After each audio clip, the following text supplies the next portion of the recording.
BMW sent shockwaves to the superbike world when they unveiled the S1000RR for the first time back in 2009.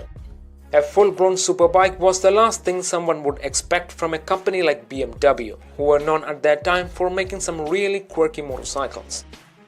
Anyone who got a chance to hop on that thing got their minds blown. Now in 2019, BMW is expecting to recreate that scenario once again. The one thing that we need to understand is that the 2019 S1000RR is not at all related to the old bike in any way. This one is built from ground up. Every single component is new. The first thing that many of us will notice while looking at the bike for the first time is that the design is a lot more symmetrical than the old one.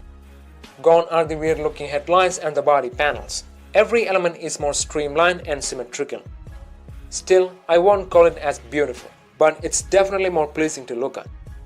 This new bike is a whole 11 kilograms lighter than the old one, weighing in at just 197 kilograms ready to ride. Around 40% of that weight loss is contributed by the engine, which is all new. The 1000cc inline-4 power plant now makes 207 brake horsepower at 13,500 rpm, which is 8 brake horsepower more than the previous one, and 130 Nm of torque at 11,000 rpm. 100 Nm of which will be available from 5,500 rpm. That should make the new S1000RR a much easier machine to ride around on a day-to-day basis. You can thank the new shift cam technology, which was first debuted in 1250 GS for that great low-end torque. Like in the GS, BMW employed this variable valve timing technology on the intake side. It alters the valve timing and lift on the intake side according to the load requirements to optimize the fuel consumption and power delivery.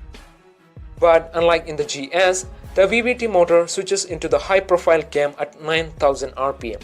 It only takes 10 milliseconds for the switch to happen. The valves are made out of titanium and is hollowed out. The rev limiter is now set at 14,600 rpm. All in all, the engine is now 4 kilograms lighter. Despite complying with Euro 4 emission rules, the new exhaust system is 1.3 kilograms lighter than before. BMW claims that these improvements makes the 2019 S1000RR over a second faster than the old one in a quarter-mile drag race. If you want to improve that time furthermore, you can spec the S1000 with the M package, which includes BMW's Motorsport paint finish, carbon fiber wheels, lightweight battery, adjustable swing-arm pivot, and Pro modes. The M package shaves another 3.5 kilograms, bringing the weight down to just 193.5 kilograms. Like the engine, the chassis is also all new. BMW calls it as the flex frame. It's stiffer and lighter than the old one by 1.3 kilograms.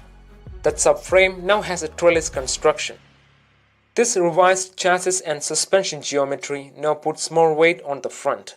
The bike has a more front-biased 54-46 weight distribution.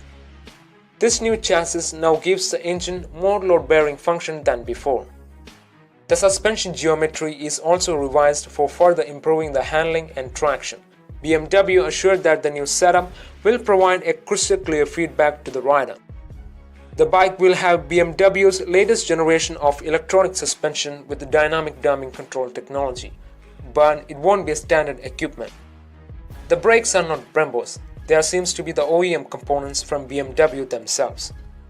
Like the competition, the S1000RR gets all the electronic goodies that is a must-have in 2018, like the multi-level traction control, cornering ABS, cruise control, hill start control, which is a bit unusual feature, engine braking control, wheelie control, a whole new beautiful TFT dash, etc.